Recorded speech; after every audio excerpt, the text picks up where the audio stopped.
Broke the story on local homestead tax credit fiasco. Expose the Evansville Redevelopment Commission excessive spending habits. Your community watchdog. CityCountyObserver.com is your online community newspaper dedicated to the progress of Evansville and Vanderburgh County. We're a nonpartisan publication providing insight into political issues and events that shape our community. We are a watchdog for you, the citizen. Check us out online, city-countyobserver.com. That's city-countyobserver.com. Tri-State Voices, an open discussion with area leaders on issues affecting communities throughout the Tri-State. Now, here are your hosts, Cheryl Musgrave and Mark Owen.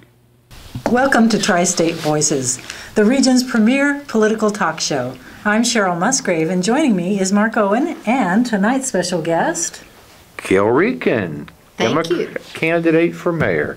Appreciate being here. Well, we're enjoying having you and look forward to a conversation this afternoon, which we think is going to be enlightening and interesting and full of all kind of great news. Thank you.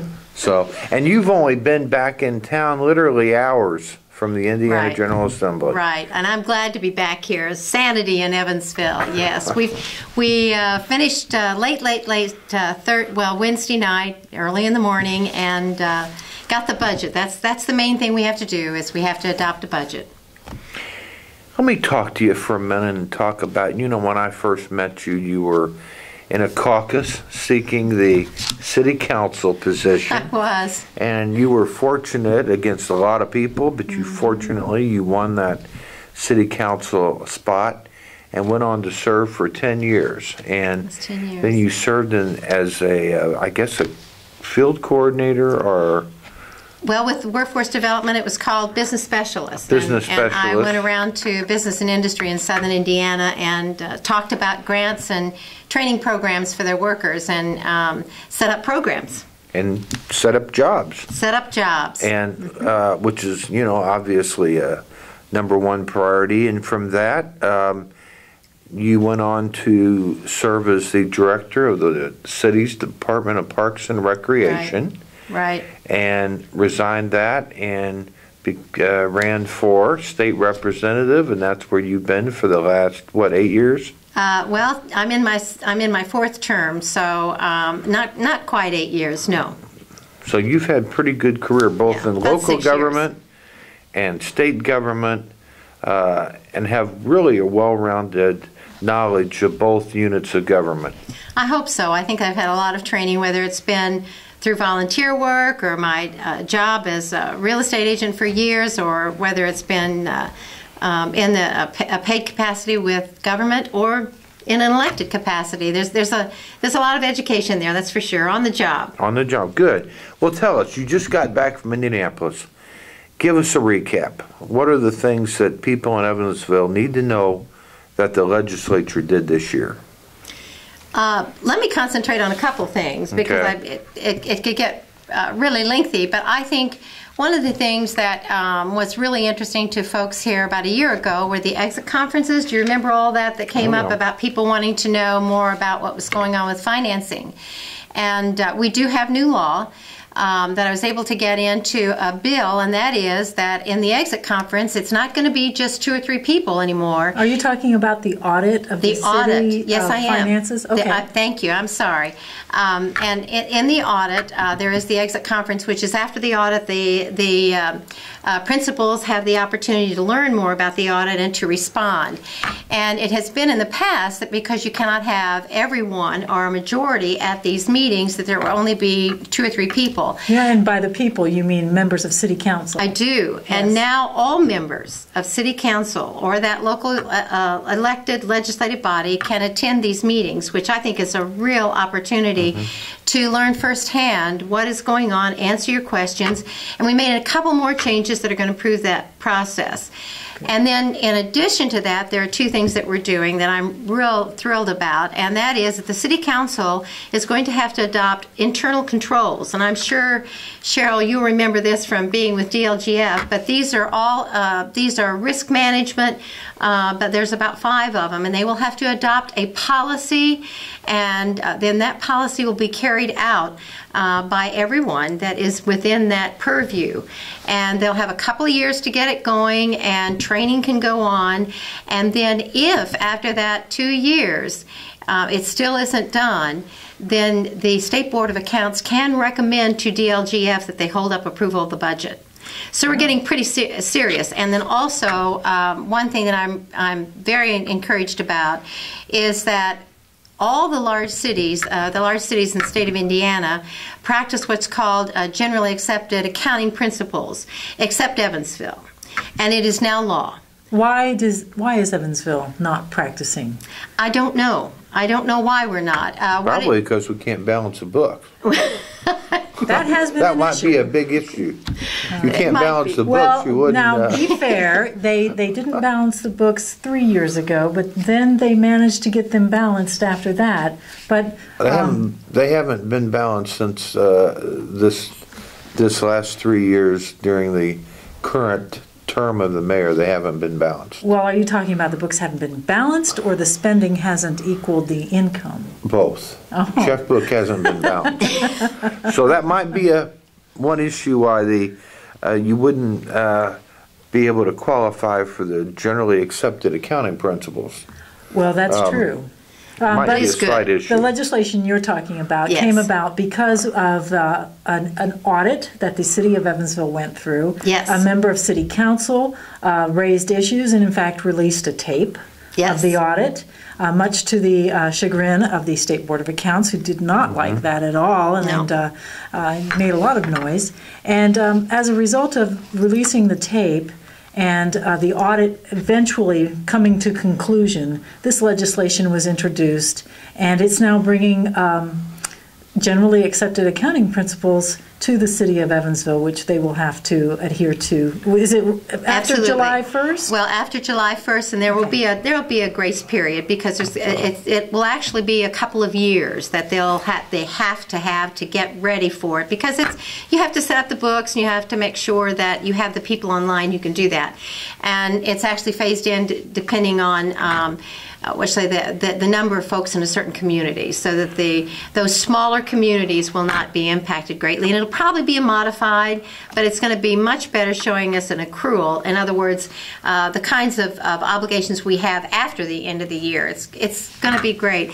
The other thing, Cheryl, and you'll be happy about this, and I know that on the Redevelopment Commission, you all had a real problem with, and a reassessment that actually decreased taxes for a major employer in downtown Evansville in the TIF. Right. Well, let me explain to our please do. audience members.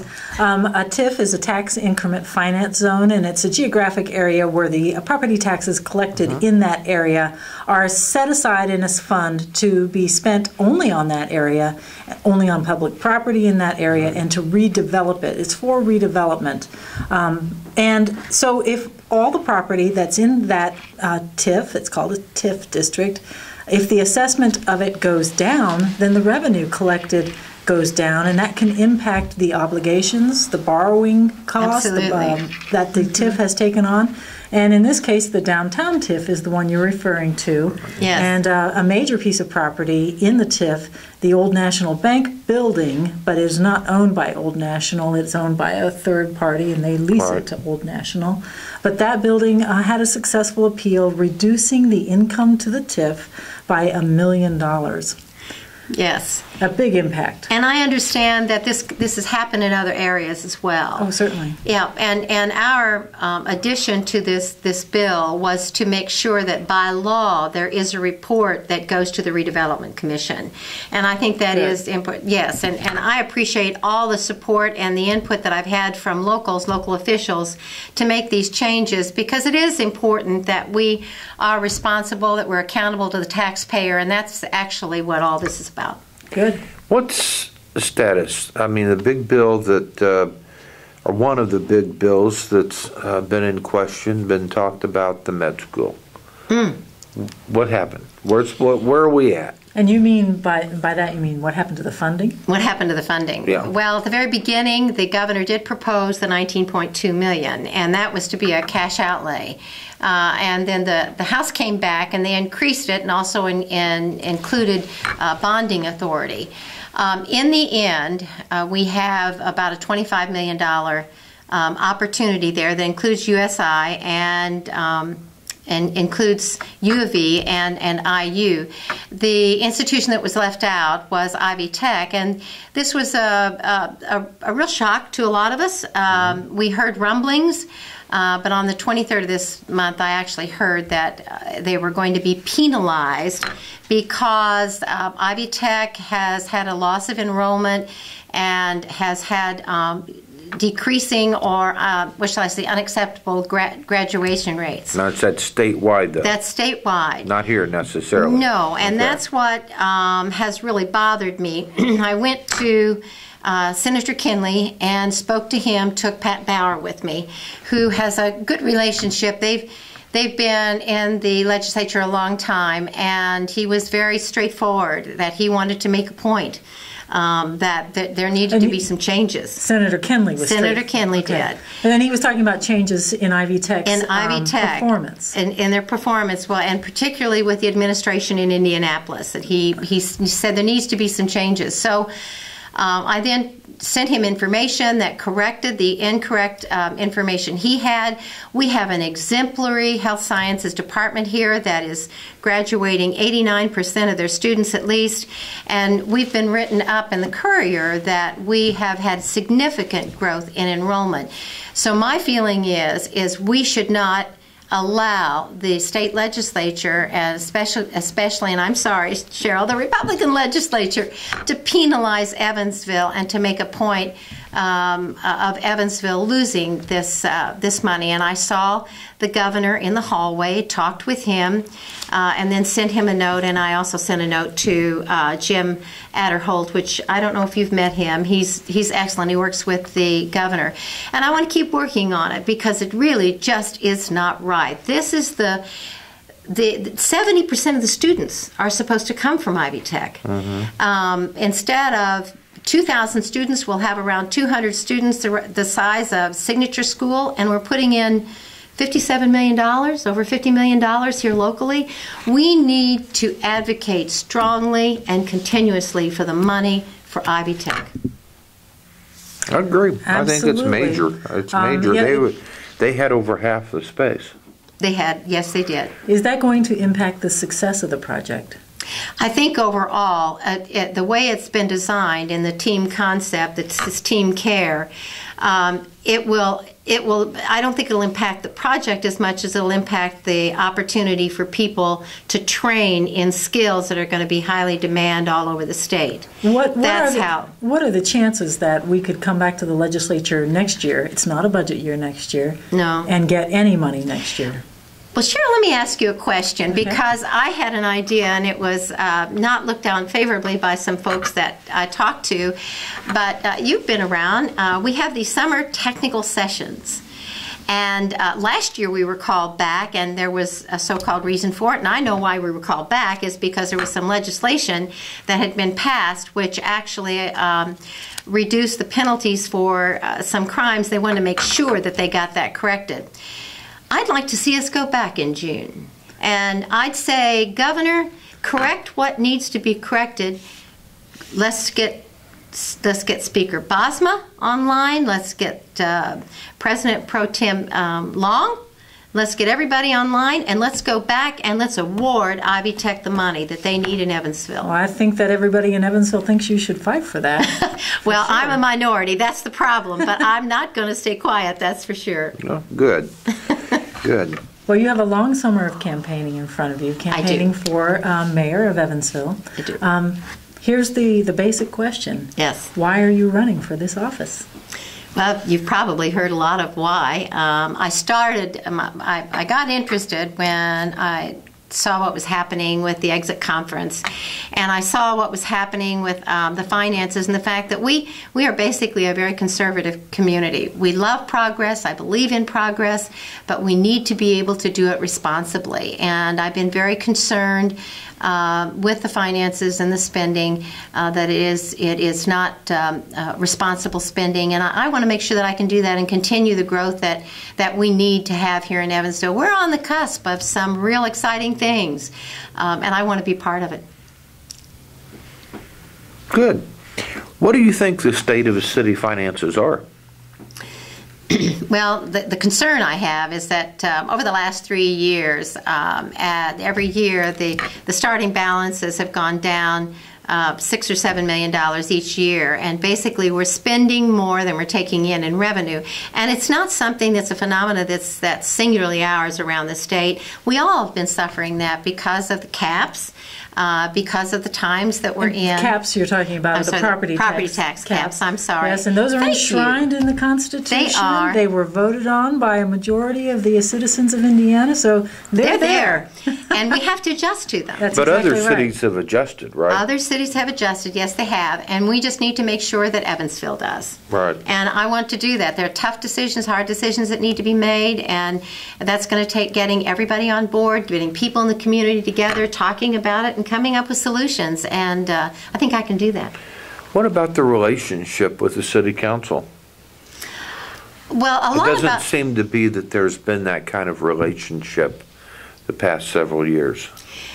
Well, it has really been disturbing, and I've seen it on both sides, and I would just simply say that I'm very interested that folks understand that I feel communication is number one, and oftentimes when things like this start, it's because both sides aren't communicating, and so I fault both sides, but it's got to change absolutely. And one thing that I would do right away is have meetings with folks on a weekly basis and individually with the president to make sure that we're all in tune. Well, I remember when you first got on City Council, yep, and how astonished you were that City Council had no staff whatsoever. Yes, that's true. We have asked all the candidates, all the contested races, all the candidates for the contested races, if they supported City Council having a staff member. I personally feel that the disarray among the membership, who are all part-timers, who don't even get a city-provided telephone. There's no space for them at the Civic Center. They have no staff whatsoever, no one to set up a meeting, no one to do the slightest bit of research. Would you be interested in supporting them having a staff member? I actually think that this is the key reason why we are seeing such disarray. I can understand that. I think there's value in that comment. I would look at it strongly, but I would also add that I think they need someone with their own personal fiscal analyst. I think that's important too. So, I mean, there are some skills there that are definitely needed. You're right. It is a part-time civilian responsibility, and I think that's important.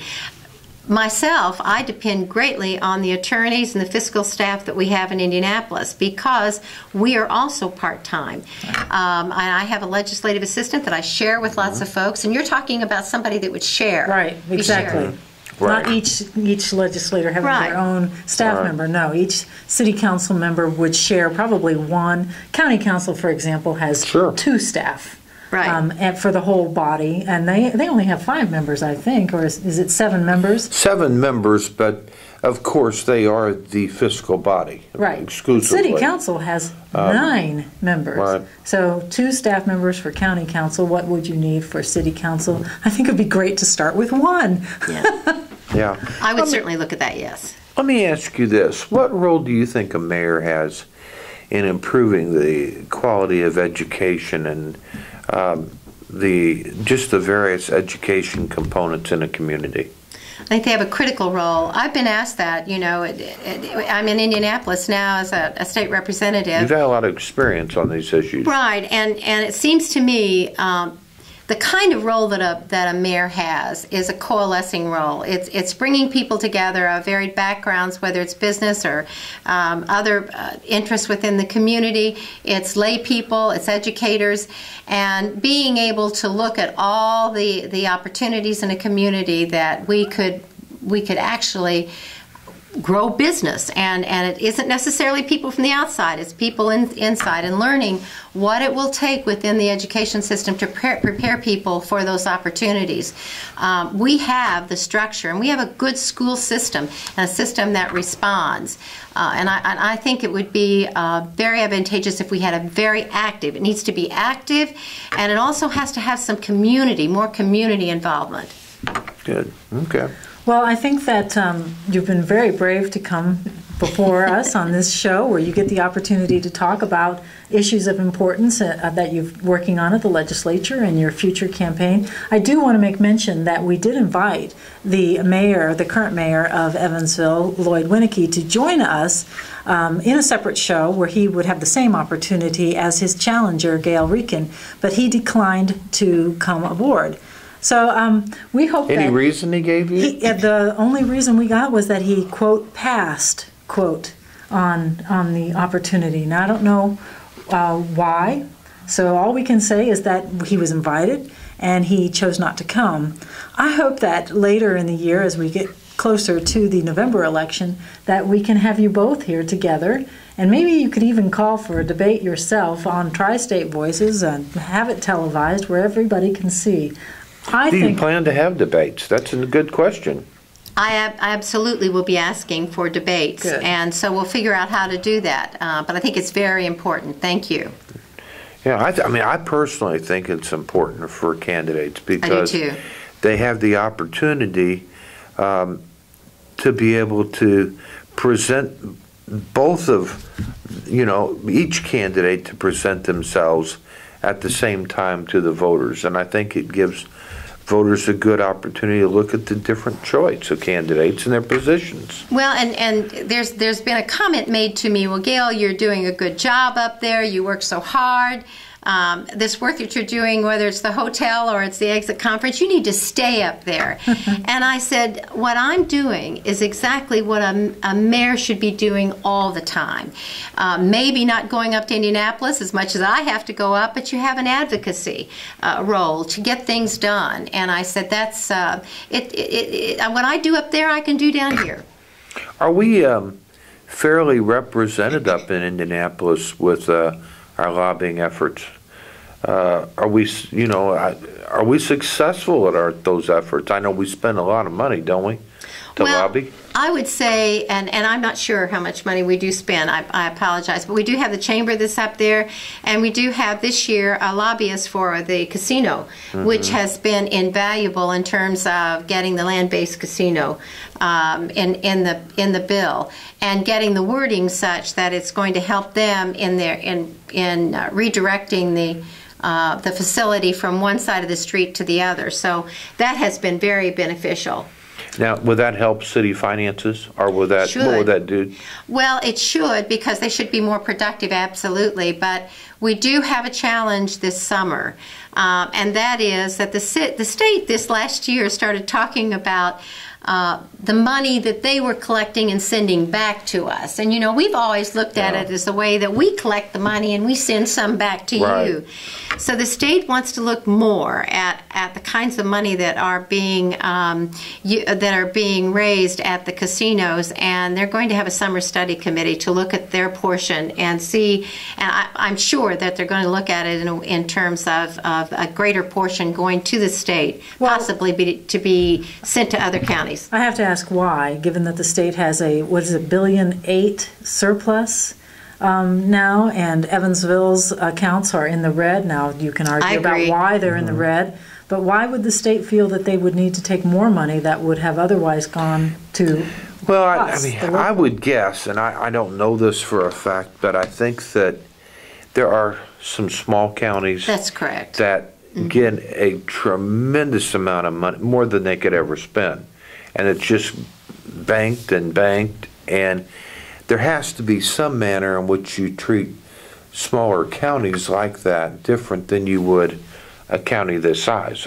Well, and there are there are other counties that don't have anything at all, and they'd like to have a little bit of the share. They'd like to share in it. They also don't have the other side of the story, all the challenges that might come with the casino.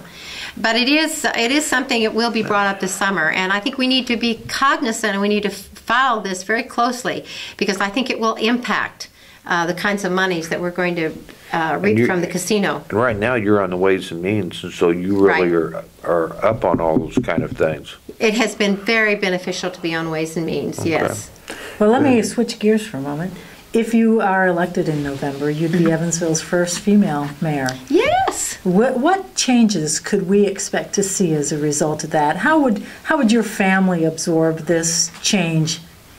Give us a description. What about the community? Am I that much of a shock? We have a first lady now for the first time. Well, I remember a friend of mine who said, well, a female will never be elected in Evansville, Indiana. I said, well, I don't know. Let's just see about that.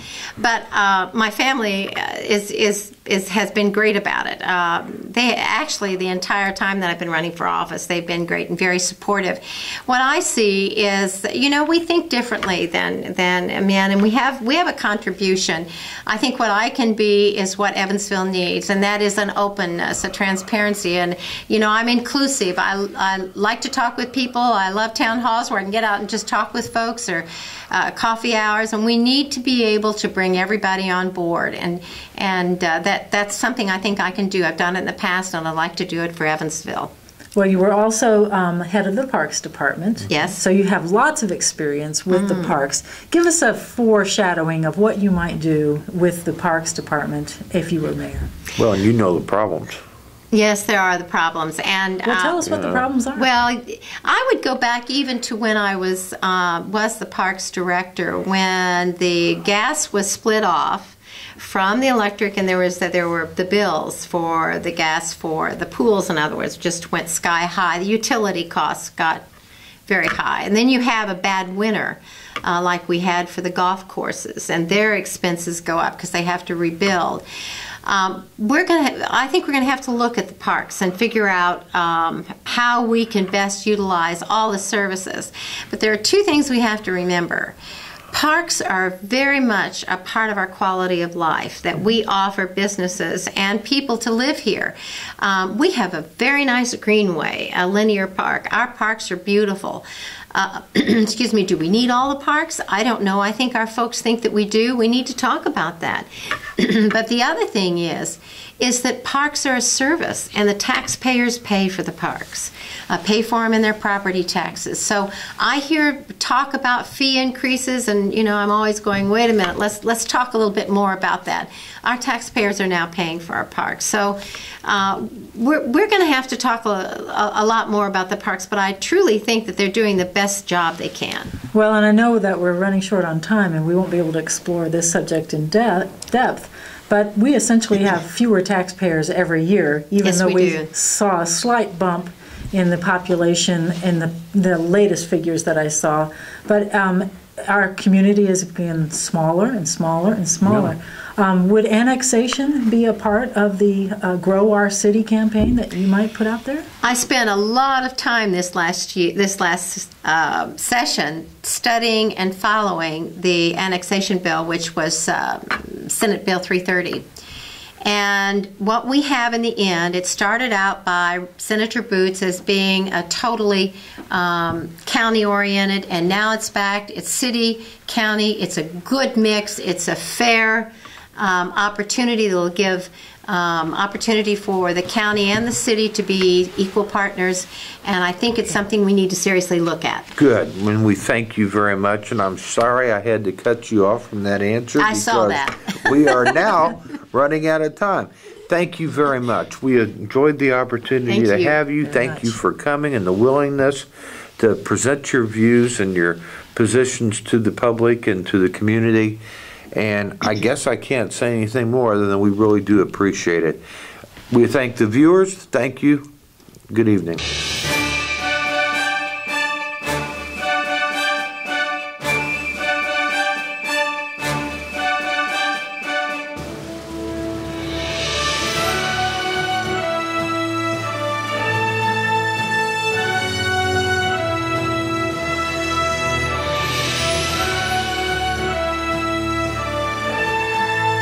This year in the Tri-State, 1 out of 8 people will be in an accident. Would you know what to do?